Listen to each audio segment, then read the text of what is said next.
From the moment that I wake up, put on my makeup, you were right there with me. Doesn't matter what I go through, you're my breakthrough. You know everything about me. You heard every prayer that came from my heart, and you love me.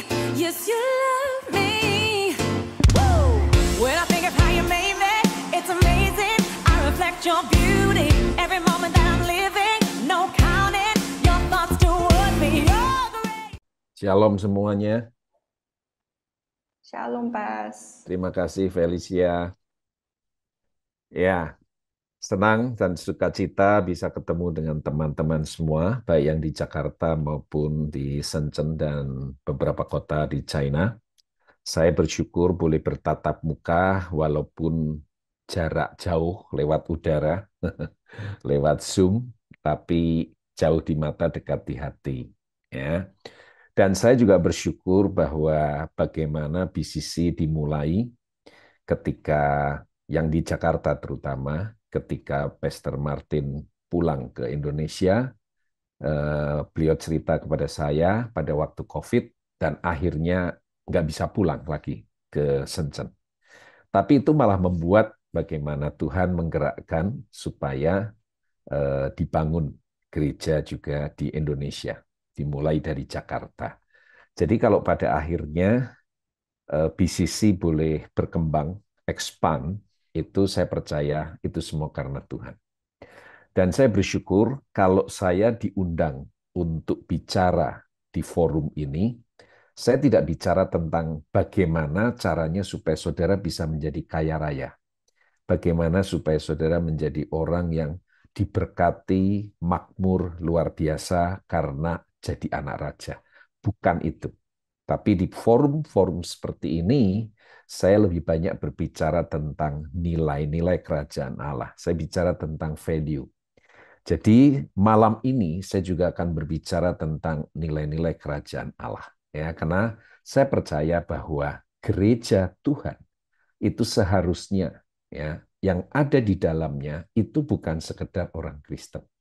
Tapi orang-orang yang ada di dalam sebuah komunitas atau gereja itu level terendahnya adalah murid.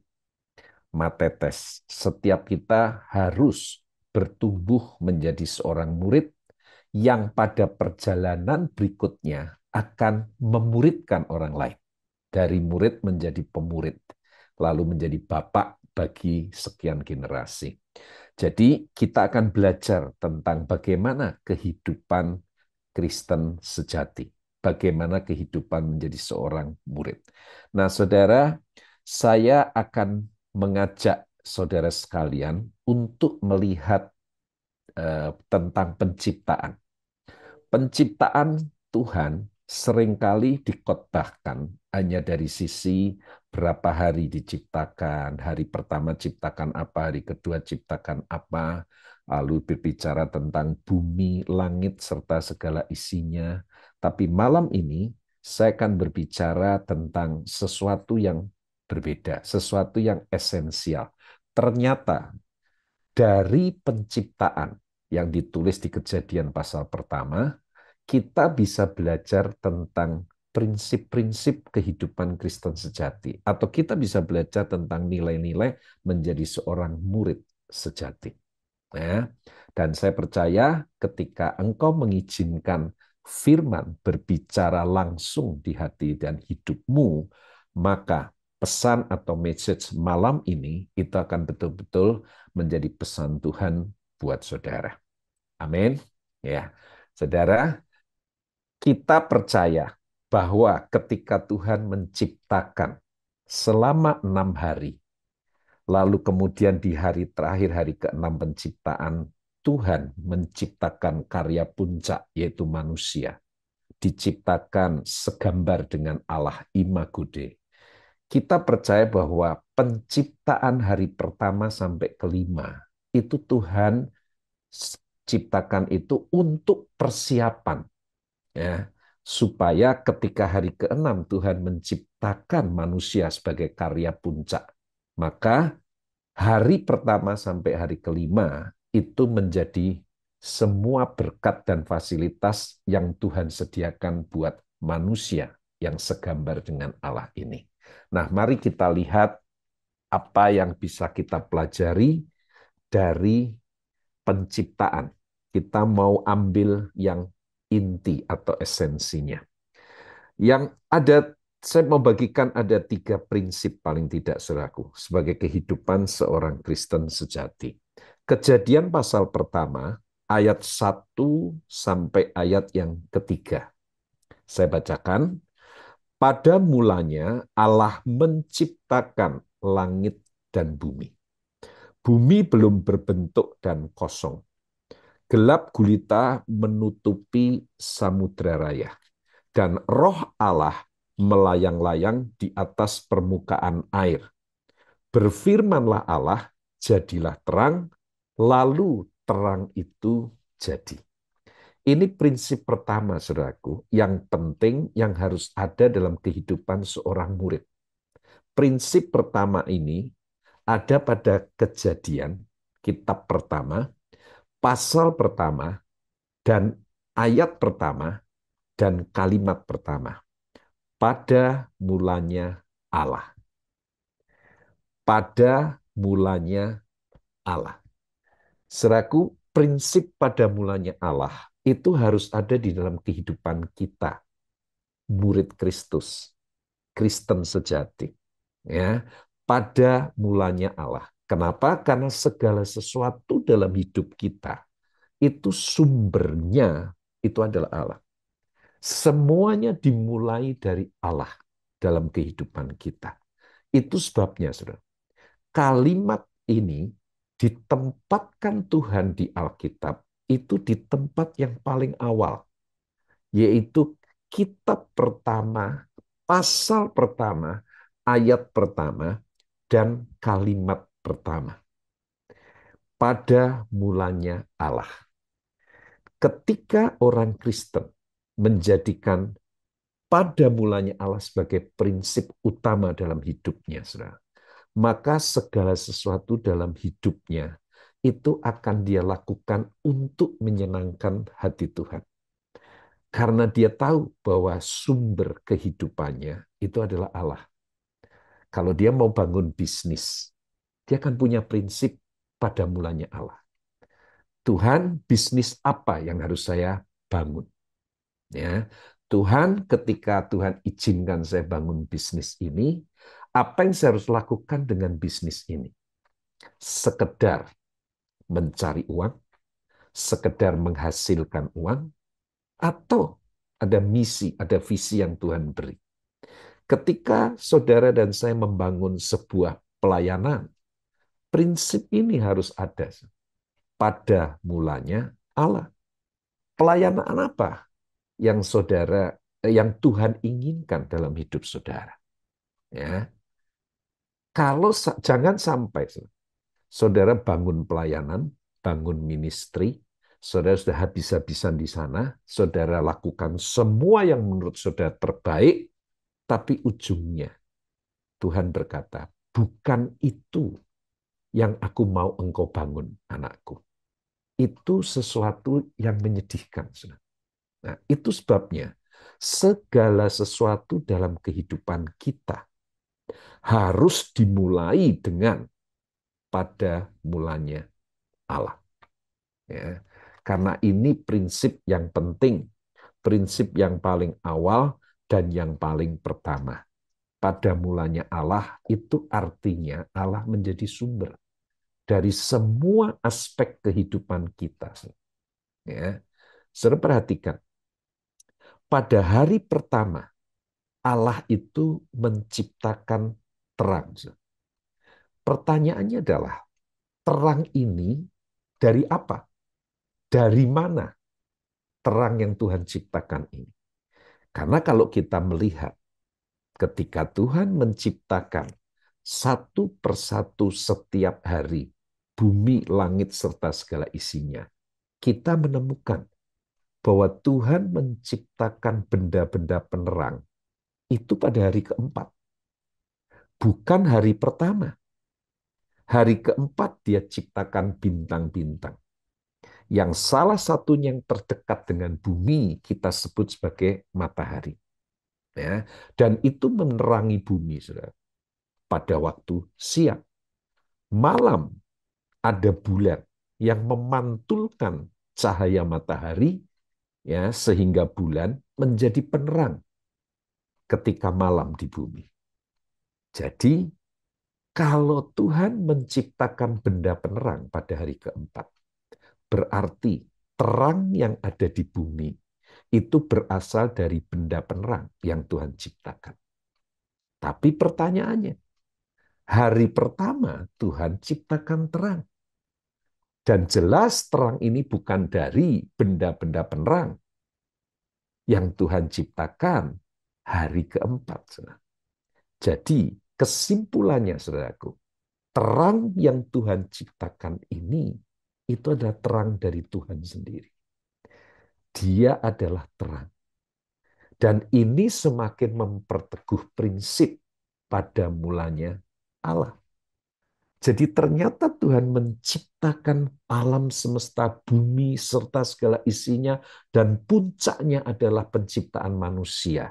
Itu diawali dengan terang yang dari Tuhan sendiri. Pada mulanya Allah. Ya, pada mulanya Allah. Saudaraku, ketika saya menempuh pendidikan di kota Jogja, saya ini lulusan insinyur sarjana teknik kimia. Ya. Dan menjelang saya akan lulus, saya berdoa, Tuhan, ke kota mana Tuhan akan utus saya. Karena saya mau, kalau saya menjalani kehidupan saya, entah pelayanan, pekerjaan, bisnis, atau apapun juga, itu harus sampai kepada prinsip pada mulanya Allah. Dan ketika saya berdoa itu, saya sedang bergumul berat karena saya punya cita-cita. Saya punya mimpi, saya punya punya target dalam hidup saya. Setelah saya lulus insinyur teknik kimia, saya akan kerja di perusahaan yang saya harapkan itu adalah perusahaan yang luar negeri. Mungkin saya harus kerja di lepas pantai, nggak apa-apa. Tapi saya bisa dapatkan gaji dolar. Ya. Dan setelah 7-8 tahun saya bekerja di perusahaan yang bonafit dengan gaji yang baik, saya bisa kumpulkan. Ya. Dan saya resign dari perusahaan itu, ini target saya. Saya akan bangun bisnis. Dan saya yakin saya mampu lakukan itu. Saya bisa. Ya. Tapi ketika saya mengerami cita-cita saya itu, saya harus berhadapan dengan keinginan Tuhan atas hidup saya. Ya. Keinginan saya ada di persimpangan jalan karena di situ juga ada keinginan Kristus atas hidup saya. Dan ketika ini berbenturan, saya harus mengambil pada prinsipnya, pada mulanya Allah. Jadi Tuhan berkata, dari doa saya, pergumulan saya 1,5 tahun. Tuhan berkata, engkau tetap tinggal di kota Jogja. Saya mau beritahu kepada teman-teman di sini yang tidak pernah terlalu kenal kota Yogyakarta. Ya, kota Yogyakarta itu bukan kota industri. Ya, bukan kota perdagangan. Ini adalah kota pariwisata dan kota pelajar. Jadi lulusan teknik kimia nggak bisa meniti karir. Karena tidak banyak atau sangat sedikit industri besar yang ada di Yogyakarta. Artinya ketika Tuhan meminta saya untuk tetap tinggal di kota Jogja, saya harus melupakan mimpi saya dan cita-cita saya pribadi. Saya harus menempatkan cita-cita pribadi saya di bawah cita-citanya Kristus atas hidup saya. Kenapa saya akhirnya rela melepaskan semua itu? Karena pada mulanya Allah. Ya. Lalu setelah itu saya merintis gereja dengan beberapa teman di kota Jogja. Dari 20 anak muda yang waktu itu saya juga belum lulus kuliah. Sampai oleh anugerah Tuhan bertumbuh luar biasa menjadi beberapa ribu jemaat. Saya resign. Ya, saya resign dari gereja itu, dan ketika saya resign, begitu banyak kesempatan untuk saya bisa melayani. Saya menggembalakan, saya membangun ministry. Saya ditawari 3 negara.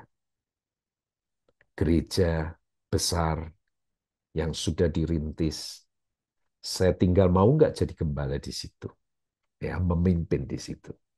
Kalau oke, semua fasilitas tersedia, dan itu salah satu gereja yang terbesar di kota itu.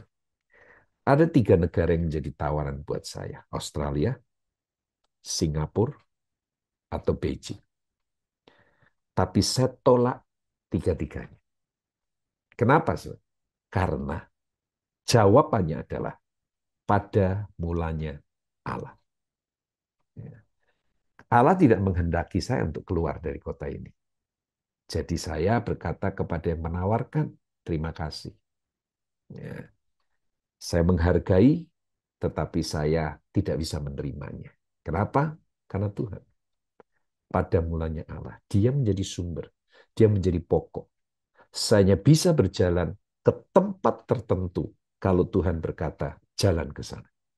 Tapi selama Tuhan tidak berkata, tetap di sini, saya akan tetap di sini. Beberapa teman saya, cukup banyak hamba-hamba Tuhan senior di Indonesia, ketua umum sinode, mereka memberitahu kepada saya, Bapak ini dari mobilitas dan kapasitas seharusnya tidak tinggal di kota Jogja. Kalau tidak di luar negeri, ya harusnya di kota Jakarta, ibu kota negara. Karena dari sana semua penerbangan itu langsung jalan, ada. Tapi kalau dari Jogja orang mau undang saya, saudara, kadang-kadang saya harus transit sekali, transit 2 kali. Membutuhkan waktu yang lama, membutuhkan biaya yang mahal. Tapi saya berkata kepada mereka, terima kasih buat masukannya, tapi saya berkata tidak. Kenapa? Karena Tuhan meminta saya untuk tetap tinggal di kota Jogja. Pada mulanya Allah. Kalau saudara ada di dalam pelayanan atau ministry di sisi ini, saya percaya ini nggak kebetulan. Tuhan yang tempatkan saudara. Itu sebabnya jadilah murid Kristus yang pegang prinsip atau nilai ini. Pada mulanya Allah. Di mana Tuhan akan tempatkan saudara, dia berhak. Dia punya kedaulatan dan otoritas atas hidupmu dan hidupku. Jadikan dia sebagai sumber. Kenapa? Karena memang pada mulanya adalah Allah. Saya punya teman seorang pengusaha. Ya, satu hari ketika dia sedang berdoa, dia dapat suara Tuhan. Dan Tuhan berbicara begini. Dia punya beberapa perusahaan. Tuhan ngomong. Jelas, kata dia jelas sekali Tuhan bicara. Tutup perusahaan kamu. Saudaraku, kalau anak Tuhan yang sungguh-sungguh, dia punya 5 perusahaan. Tuhan suruh tutup 1 perusahaan. Mungkin walaupun dengan berat hati, karena Tuhan yang suruh, oke lah, masih ada 4 perusahaan. Tapi kalau saudara punya 5 perusahaan, lalu Tuhan ngomong, tutup 5-limanya. Padahal 5 perusahaan ini semuanya running well. Semuanya profit. Semuanya menghasilkan keuntungan. Berjalan dengan baik. Apa yang saudara akan lakukan? Berat sekali, saudara. Teman saya juga berat. Tapi karena dia punya prinsip pada mulanya Allah, dia juga percaya bahwa perusahaan-perusahaannya yang diberkati ini juga sumbernya dari Allah, maka dia berkata kepada Tuhan, iya, saya mau belajar taat Tuhan. Dan satu persatu perusahaannya dijual. Tapi sebelum dia jual, sebelum dia tutup, dia tanya, Tuhan, kalau semua perusahaanku aku tutup, terus Tuhan mau aku Suruh apa? Untuk aku jadi hamba Tuhan sepenuh waktu? Atau aku tetap jadi pengusaha? Kalau aku tetap jadi pengusaha, perusahaan apa yang harus saya bangun? Tuhan berbicara satu kalimat saja. Aku mau engkau tutup perusahaan-perusahaanmu, lalu kamu bangun perusahaan firman Tuhan. Dia nggak ngerti apa maksudnya Tuhan. Perusahaan firman Tuhan itu apa? Kalau perusahaan yang memproduksi firman Tuhan, sudah ada Lembaga Alkitab Indonesia, LAI. Ya. Terus apa maksud Tuhan? Dia nggak ngerti. Saudara. Tapi dia tangkap dan pegang janji Tuhan. Ketika Tuhan berkata begini, kalau kamu taat, aku akan membawa produk perusahaanmu, yaitu produk firman Tuhan itu, sampai ke ujung bumi. Nah, dia ini, saudaraku, punya salah satu perusahaan, yaitu perusahaan kayu. Perusahaan kayunya dia jual. Tapi dari perusahaan kayu itu, ketika dia jalankan bertahun-tahun, ada limbah kayu. Ya, limbahnya itu berupa potongan-potongan kecil kayu. Nah, dia supaya ini tidak menjadi barang yang limbah yang tidak berguna, dia buat limbah kayu ini menjadi souvenir. Ya, souvenir yang terbuat dari kayu, potongan-potongan kayu ini yang dituliskan ada firman Tuhannya. Ya, contoh souvenir ya yang sering dipasang di dinding rumah orang Kristen. Ya, bless our home. Nah, itu terbuat dari kayu. Itu produk dia. Dia menguasai seluruh Indonesia. Ya, bahkan ketika dia mulai perlahan-lahan dia merintis perusahaan ini, dia akhirnya mengekspor. Waktu saya datang ke pabriknya, saudaraku, saya sempat bertanya, kalau yang ini dikirim kemana? Dia berkata, oh kalau ini Pak, ini dikirim ke Inggris, yang ini dikirim ke Eropa lain, ini dikirim ke Amerika. Terus saya tanya lagi, loh kalau yang itu dikirim kemana? Yang barang yang lebih banyak lagi. Oh kalau itu dikirim ke Arab Saudi. Itu ada yang dikirim ke Yaman, ada yang dikirim ke, dia sebutkan saudara, daerah-daerah atau negara yang menganiaya atau menekan kekristenan. Saya sampai kaget.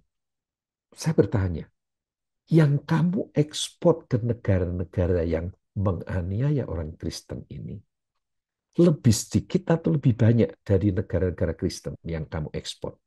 Dia berkata, lebih banyak yang negara-negara yang menganiaya orang Kristen. Saya tanya, kok bisa begitu? Nggak masuk di akal. Dia berkata, saya juga nggak ngerti, Pak. Ya, ini juga nggak masuk di akal saya. Ya. Ekspor saya ke negara-negara Kristen itu cukup besar. Amerika, Inggris, UK, lalu kemudian negara-negara di Eropa. Tapi yang saya ekspor ke Arab Saudi, Yaman, Siprus, dan negara-negara yang sangat menekan kekristenan itu jauh lebih besar. Bisa sekian kali lipatnya dibanding yang ke negara Kristen. Lalu dari pertanyaan saya inilah dia cerita kepada saya bahwa sebetulnya ini bukan perusahaan yang awalnya dia bangun. Dia punya perusahaan kayu, dia punya perusahaan ini, perusahaan itu, tapi Tuhan suruh tutup semua. Tapi Tuhan mau dia bangun perusahaan yang memproduksi firman Tuhan. Awalnya dia nggak ngerti. Tapi ketika ini dia dia bangun perlahan-lahan dari kecil, dia baru menyadari ketika permintaan semakin besar, dari satu kota, beberapa kota, seluruh Indonesia minta, lalu kemudian negara-negara yang lain, itu juga minta semuanya. Sampai dia bisa ekspor produksi dia yang berupa souvenir-souvenir ini, tapi yang ada firman Tuhannya. Dan dia berkata, sekarang saya mengerti Pak apa maksud Tuhan. Ketika dia berkata, kalau kamu taat, aku akan membuat produk dari perusahaanmu ini sampai ke ujung bumi. Ujung bumi yang Tuhan maksud, Pak, ternyata itu adalah negara-negara yang menganiaya orang Kristen. Di negara-negara itu justru ekspor produksi saya tentang firman ini justru yang paling besar. Tuhan menggenapi janjinya. Saudara, diawali dari apa? Pelayanan ini. Diawali dari pada mulanya Allah. Ya. Seluruh perusahaannya dia tutup dan kemudian dia bangun perusahaan yang memproduksi firman Tuhan. Dan Tuhan betul-betul membawa produknya sampai ke ujung bumi. Ya. Pada mulanya Allah. Pegang ini baik-baik dalam hidup saudara. Mungkin sebagian dari saudara adalah student, pelajar. Ya, sejak engkau masih belajar di bangku kuliah, bangku pendidikan, terapkan prinsip ini pada mulanya Allah. Allah mau apa dengan studimu? Allah mau apa setelah engkau lulus? Allah mau apa tentang masa depanmu? Allah mau apa pada setiap langkah hidupmu ke depan? Prinsip pada mulanya Allah itu haruslah yang memimpin dan berjalan paling depan di antara kita anak-anak Tuhan, murid-murid Kristus. Ini prinsip pertama yang saya mau bagi kepada saudara. Ya, jadi jangan pernah keluar dari kehendak Allah, dari apa yang Tuhan mau, karena pada mulanya Allah. Dia adalah sumber dari seluruh kehidupan saudara. Kalau saudara melakukan segala sesuatu itu pada mulanya Allah, saudara akan melakukan apapun yang menyenangkan hati Tuhan, yang memuaskan hati Tuhan, yang sesuai dengan seleranya Tuhan, bukan selera kita. Ya, pada mulanya Allah. Itu luar biasa.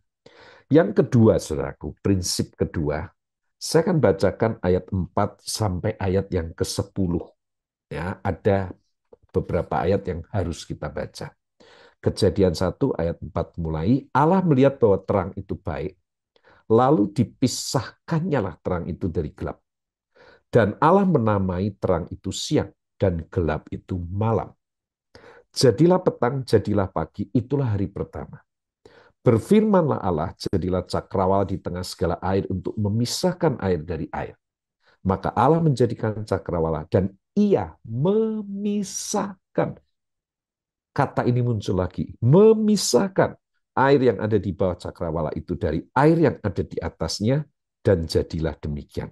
Lalu Allah menamai cakrawala itu langit, jadilah petang, jadilah pagi, itulah hari kedua.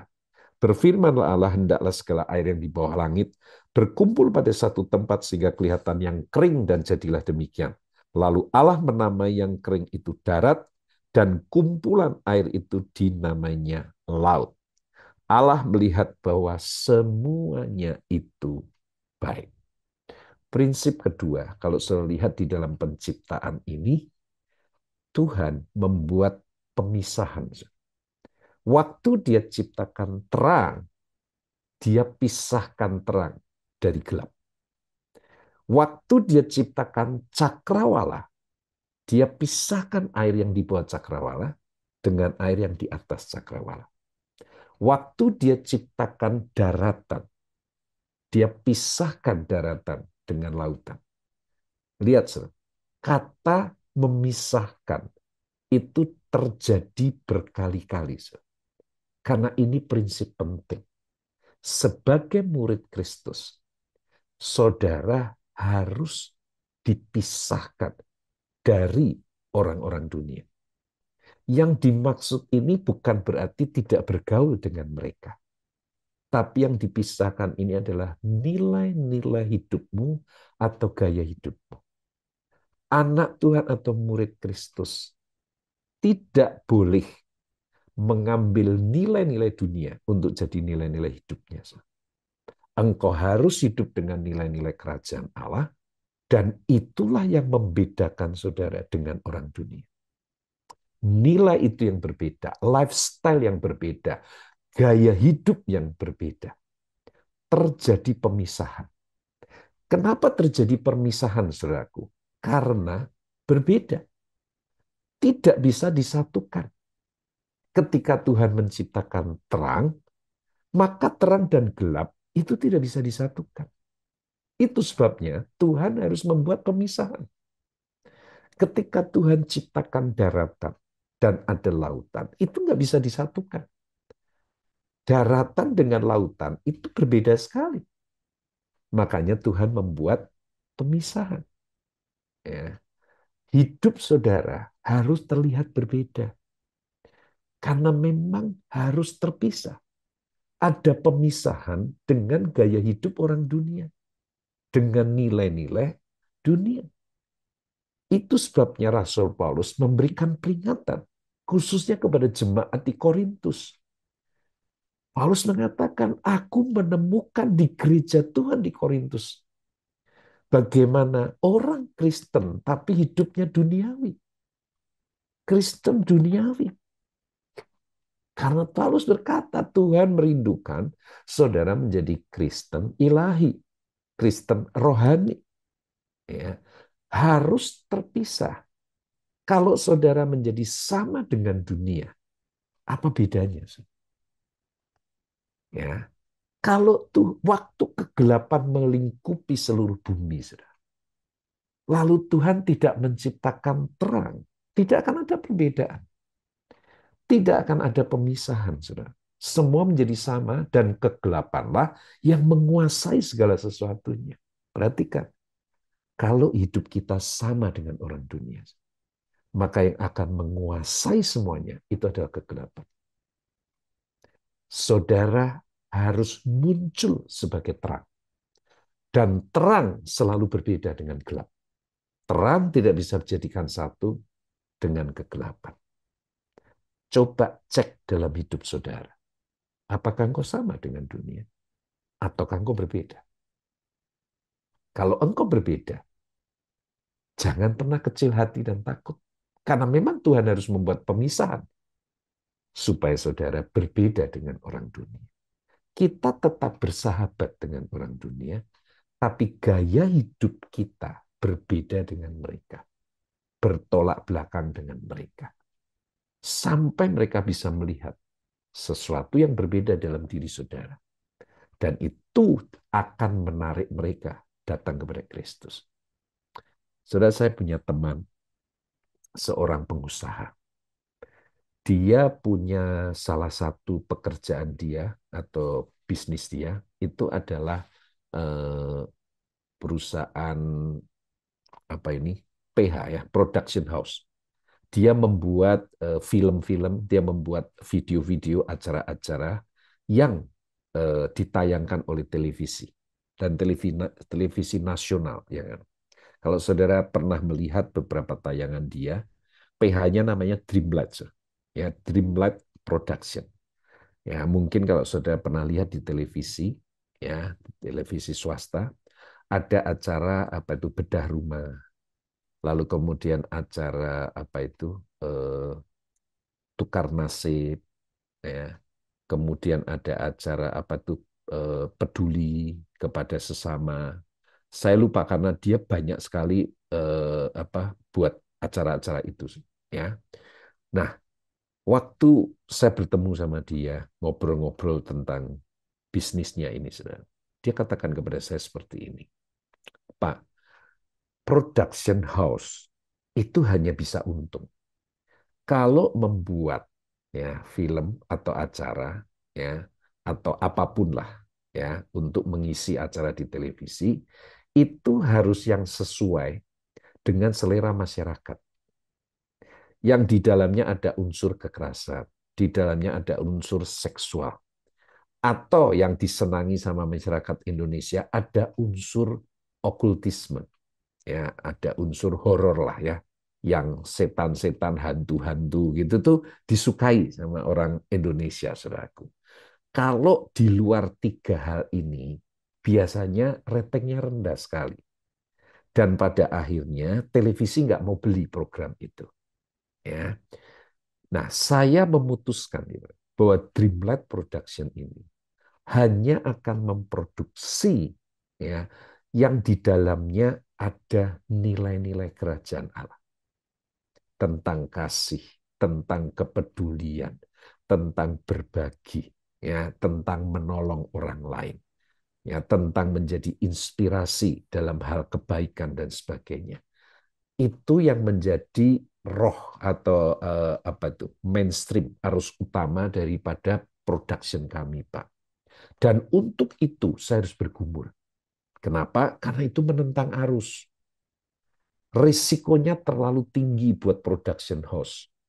Karena akan bersaing dengan program-program yang sesuai dengan selera masyarakat Indonesia dan mencapai rating yang tinggi. Tapi ketika dia jalankan itu, dengan semua risiko tidak akan laku, ratingnya rendah dan sebagainya. Ternyata Tuhan justru membuat itu terbalik. Hampir semua program yang diproduksi oleh Dreamlight, itu ratingnya luar biasa tinggi. Dan dia berkata, Pak, dengan membuat program yang sifatnya itu apa adanya seperti ini, tidak settingan dan sebagainya, itu produksinya cost-nya murah sekali. Tapi biayanya murah pembuatannya, tapi dapat rating tinggi sekali. Sehingga ini mendatangkan keuntungan yang besar. Ya, buat televisi tersebut. Nah, jadi akhirnya televisi berebut untuk minta program dari Dreamlight Production House ini. Dan dia berkata, saya bersyukur karena program kami membawa misi, membawa visi dari kerajaan Allah untuk bisa mewarnai masyarakat bangsa ini. Dengan apa? Dengan nilai-nilai kerajaan Allah. Saudara, produk dari Dreamlight Production ini, saudaraku, ini berbeda dibandingkan dengan program-program dari PH yang lain. Itu nggak bisa disatukan. Nilainya berbeda. Tapi yang luar biasa, Tuhan bela. Tuhan justru angkat program-program dari teman saya ini. Dan dia menjadi yang salah satu, yang nomor satu di Indonesia. Dan itu memberkati bangsa ini. Kenapa? Karena dia berkata, kita harus berani tampil beda. Apapun risikonya. Kita harus berani muncul sebagai terang. Ya. Harus ada pemisahan yang jelas. Supaya semua orang tahu siapa kita. Supaya semua orang tahu program kita ini program apa. Ya. Saya diberkati oleh karena visi yang dia bawa di dalam perusahaannya, di dalam bisnisnya. Ini nggak mudah, karena menentang arus.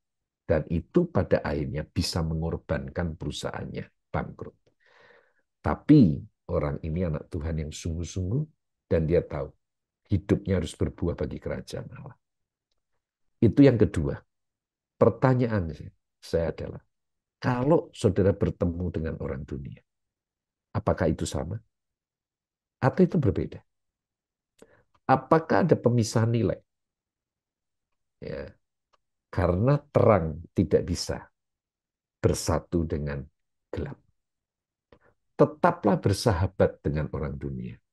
Karena lewat persahabatan itu, mereka akan cari saudara ketika mereka ada masalah, dan saudara bisa bawa mereka datang kepada Kristus. Tapi, sementara saudara bersahabat dengan mereka, milikilah nilai-nilai yang berbeda. Yesus bersahabat dengan orang berdosa, ya, tapi Yesus punya nilai kekudusan. Dan orang berdosa yang didatangi oleh Yesus tahu persis tentang perbedaan itu. Ya, Yesus bersahabat dengan pelacur, tapi pelacur itu tidak berani bahkan menggoda sedikit pun Yesus. Kenapa? Karena ada pancaran kekudusan, gaya hidup yang berbeda, dan mereka tahu hal itu. Izinkan dunia melihat, teman-teman di sekitarmu melihat bahwa hidupmu berbeda. Di dalammu ada Kristus. Yang ketiga, yang terakhir, saudaraku, nilai yang saya mau bagikan buat saudara kehidupan Kristen sejati atau murid Kristus. Kejadian pasal 1 ayat 11 dan ayat 12. Berfirmanlah Allah, hendaklah tanah menumbuhkan tunas-tunas muda, tumbuh-tumbuhan yang berbiji, segala jenis pohon buah-buahan yang menghasilkan buah yang berbiji, supaya ada tumbuh-tumbuhan di bumi, dan jadilah demikian. Ayat 12. Tanah itu menumbuhkan tunas-tunas muda, segala jenis tumbuh-tumbuhan yang, perhatikan, yang berbiji, dan segala jenis pohon-pohonan yang menghasilkan buah yang berbiji. Allah melihat bahwa semuanya itu baik. Saudara, ketika Tuhan menciptakan tanaman, maka yang Tuhan ciptakan adalah biji atau benih. Tumbuh-tumbuhan yang Tuhan ciptakan itu tumbuh-tumbuhan yang berbiji. Dan di dalam biji itu ada benih, ada kehidupan. Buah yang dihasilkan oleh pohon-pohon yang Tuhan ciptakan ini, itu juga buah yang berbiji. Supaya apa, saudara? Supaya buah yang dihasilkan ini, bijinya bisa ditanam kembali. Karena ketika biji ini ditanam, dia menjadi benih, dia akan menghasilkan kembali siklus kehidupan itu, tunas dia munculkan, lalu tumbuh menjadi batang, ranting, daun, dan kemudian menghasilkan buah kembali. Dan buah itu adalah buah yang berbiji. Nilai yang ketiga dalam penciptaan adalah Tuhan menghendaki benih. Karena hanya benihlah yang bisa ditanam dan menghasilkan buah yang kemudian menghasilkan benih kembali. Demikian juga hidup kita anak-anak Tuhan. Tuhan mau menanam hidup saudara dan saya sebagai benih. Ya. Bukan sekedar menjadi orang Kristen saja. Bukan sekedar menjadi anak Tuhan yang diberkati saja. Tapi Tuhan mau hidup saudara dan saya menjadi benih yang ditanam, menghasilkan buah yang kemudian menghasilkan benih kembali. Ya, saudara, ketika Yesus didatangi oleh beberapa orang, lalu kemudian Yesus diberi pertanyaan, Yesus menjawab seperti ini di Yohanes pasal 12 ayat 24. Jikalau biji gandum ini tidak jatuh ke tanah dan mati, ia akan tetap hanya satu biji. Tapi kalau biji ini jatuh ke tanah dan mati, maka dia akan menghasilkan buah yang banyak. Biji gandum yang dimaksud oleh Yesus adalah dirinya sendiri. Tapi ini juga berbicara tentang gereja, saudara dan saya. Ya, Yesus ditanam oleh Bapa sebagai benih. Bapa menanam satu putra, dan Bapa menuai banyak putra, saudara dan saya. Tuhan juga menanam hidup kita sebagai biji gandum atau benih yang ditanam. Mati, ya, lalu akan menghasilkan buah. Apa sih buah yang Tuhan harapkan dalam hidup kita? Kalau saudara ditanya, apa buahnya orang Kristen? Apa buah dari anak Tuhan? Banyak yang menjawab begini, oh, buah hidup orang Kristen adalah kasih, sukacita, damai sejahtera, dan sebagainya. Saudara, itu buah roh. Itu bukan buah orang Kristen. Ya. Tapi itu sering menjadi jawaban orang Kristen kalau ditanya, buahnya orang Kristen apa? Buahnya kita tuh bukan kasih, damai sejahtera, dan sukacita. Ya. Buah saudara sebagai orang Kristen adalah orang Kristen baru yang lain. Hidup saudara diselamatkan dan itu menjadi benih, maka buah hidupmu adalah orang diselamatkan lain. Orang baru yang diselamatkan melalui hidup saudara. Kalau saudara tanam biji jagung, saudara akan menuai buah jagung. Kalau saudara tanam biji mangga, saudara akan menuai buah mangga. Kalau saudara ditanam sebagai orang yang ditebus, diselamatkan oleh darah Yesus, maka buah hidup saudara adalah orang lain yang ditebus oleh darah Yesus. Ya. Tapi bagaimana caranya supaya saudara dan saya bisa menghasilkan buah? Caranya seperti yang tadi Yesus katakan, jatuh ke tanah dan mati. Kenapa, saudaraku, harus mati? Karena ketika satu biji atau benih itu ditanam ke dalam tanah, maka akan ada tekanan yang sangat besar menekan biji itu. Suhu yang sangat tinggi di dalam tanah, saudaraku, itu yang sangat membuat menganiaya dia. Semakin dalam biji itu ditanam di bawah tanah, maka akan semakin kuat dan besar tekanan yang akan dialami, semakin tinggi suhu yang akan mengenai dia. Apa fungsinya, saudara? Tekanan-tekanan yang berat, suhu yang tinggi ini semuanya, saudaraku, hantaman atas biji atau benih itu, supaya ketika tekanan-tekanan ini terus terjadi, saudara, maka kulit luar, kulit yang paling keras dari biji atau benih ini, itu akan pecah. Tekanan ini akan membuat cangkang atau kulit terluarnya itu terkelupas, itu retak, lalu kemudian hancur. Nah, ketika kulit luar atau cangkang luar dari biji ini itu terkelupas, saudara, ini pecah, saudaraku, maka kehidupan di dalam biji ini akan keluar. Selama cangkang luarnya itu tidak hancur dan pecah, kehidupan di dalam biji ini tidak bisa muncul keluar. Ya.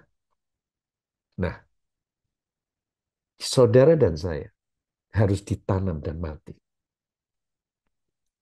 Tuhan sengaja berikan tekanan.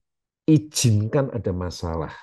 Izinkan saudara difitnah mungkin. Saudara disalah mengerti. Ya, saudara dirugikan. Mungkin saudara dikhianat. Atau apapun saudara. Masalah yang Tuhan izinkan terjadi. Ingat, itu adalah seperti saudara itu ditanam di dalam tanah. Ada tekanan sangat besar, ada suhu yang begitu tinggi, ada hantaman di kiri kanan dan sebagainya. Supaya ya, kulit cangkang itu terkelupas hancur, supaya kesombonganmu itu keluar, supaya kesombonganmu itu dihancurkan, supaya saudara, keinginan hidup untuk diri sendiri itu dihancurkan, supaya hidup berpusat kepada diri sendiri itu dihancurkan, supaya kemunafikanmu itu dihancurkan, saudaraku, supaya semua hal yang menghalangi soe atau kehidupan Kristus muncul dari hidupmu itu dihancurkan, saudara. Dan ketika itu bisa dihancurkan, maka kehidupan Kristus itu akan muncul di dalam hidup saudara. Itulah waktunya engkau akan berbuah. Ya. Jadi prinsip yang ketiga yang penting ini, saudaraku, adalah hidupmu harus jadi benih. Kalau engkau menjadi orang Kristen yang hanya hidup berpusat pada diri sendiri, engkau bukan benih. Engkau biji yang mati. Ya. Kalau saudara hidup hanya untuk diberkati Tuhan, studimu berhasil, engkau diberkati dengan pekerjaan yang baik dari Tuhan, bisnis yang luar biasa. Oke? Di satu sisi, Tuhan selalu ingin memberkati anak-anaknya. Tapi kalau engkau hanya mengejar kekristenan hidup seperti itu saja, engkau bukan seorang benih. Engkau bukan benih di tangan Tuhan. Ya. Tapi ketika engkau berkata, Tuhan, hancurkan semuanya. Keinginan diri sendiri. Hidup berpusat pada self-centered.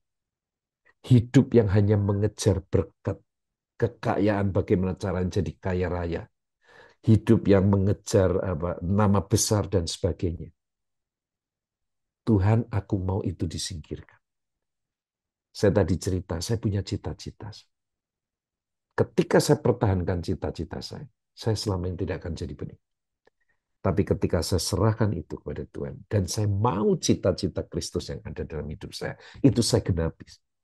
Saya adalah seorang benih. Saya menantang setiap teman-teman di sini. Bersediakah engkau jadi benih? Bersediakah engkau menjadi biji yang ditanam dan jatuh ke tanah dan mati? Hanya dengan cara itu sajalah saudara bisa menghasilkan buah orang Kristen yang lain. Yang mereka datang kepada Kristus melalui hidup saudara. Dan karena engkau punya kualitas murid, engkau pada akhirnya akan memuridkan dia. Dan dia akan tumbuh menjadi seorang murid juga. Dan satu hari dia juga akan jadi benih kembali. Untuk menghasilkan buah lagi. Ya. Jadi ada 3 prinsip penting, saudaraku, yang saya mau sampaikan melalui penciptaan. Yang pertama, pada mulanya Allah. Studimu akan seperti apa? Pada mulanya Allah. Masa depanmu pada mulanya Allah. Pelayananmu pada mulanya Allah. Kalau engkau sudah berkeluarga, bagaimana engkau membangun keluargamu, rumah tanggamu? Pada mulanya Allah. Yang kedua, engkau harus menjadi berbeda dengan orang dunia. Ada pemisahan yang Tuhan lakukan karena terang dan gelap tidak bisa menjadi satu. Dan yang prinsip ketiga atau nilai yang ketiga adalah jadilah benih. Jangan sekedar menjadi biji yang mahal, yang mewah, tapi ditaruh di dalam kotak kaca. Tapi jadilah biji yang jatuh ke tanah dan mati. Mati terhadap kesombongan. Mati terhadap kepentingan diri sendiri. Mati terhadap kemunafikan. Mati terhadap hidup yang berpusat kepada diri aku. Ya. Ketika engkau bersedia itu, engkau akan jadi benih dan akan berbuah lebat dalam hidup saudara. Amin. Mari kita ambil waktu sebentar untuk kita merenung bersaat teduh. Setengah menit, 1 menit. Izinkan Tuhan berbicara. Izinkan Tuhan mengevaluasi. Sudah seberapa jauh engkau melangkah menjadi seorang murid? Sudah seberapa jauh engkau melangkah menjadi benih? Sudah seberapa dalam engkau memahami dan memegang pada mulanya adalah Allah. Tuhan, kami mau terus tumbuh menjadi seorang murid Kristus. Kami mau Tuhan menjadi sumber dalam hidup kami. Apapun yang kami kerjakan hari ini, saat ini, semuanya biar Tuhanlah yang mengontrol dan berdaulat atasnya. Saya mau belajar Tuhan, menjadi seorang murid yang taat. Menjadi seorang murid yang menyenangkan hati gurunya. Aku mau jadi seorang benih. Supaya hidupku menghasilkan buah yang lebat. Jangan berhenti saudara, untuk menghasilkan buah. Jangan berhenti untuk menghasilkan murid-murid yang lain. Karena itu adalah amanat yang harus kita kerjakan. Jadilah seorang Kristen sejati dengan prinsip-prinsip yang baru saja saudara dengar. Terima kasih Tuhan, kuatkan kami kembali, kobarkan kami kembali, biar roh kami menyala-nyala untuk apa yang Tuhan kehendaki dalam kehidupan kami. Haleluya. Amin. Hai BCC Family, hope you are blessed dengan firman Tuhan yang telah dibagikan. Remember, the Bible said, berbahagialah orang yang mendengarkan dan mentaati firman Allah. So together, let's try to put today's word of God into practice. Oh, dan aku encourage kita untuk boleh sama-sama follow BCC's Instagram and subscribe to our YouTube account supaya kita boleh terus sama-sama diperlengkapi dan bertumbuh untuk menjadi semakin serupa Kristus. Bagi teman-teman yang membutuhkan dukungan doa, konseling, atau komunitas untuk bertumbuh, you are very welcome to DM us on Instagram Instagram atau juga bisa email pada alamat yang tertera. See you soon ya BCC Family. God bless.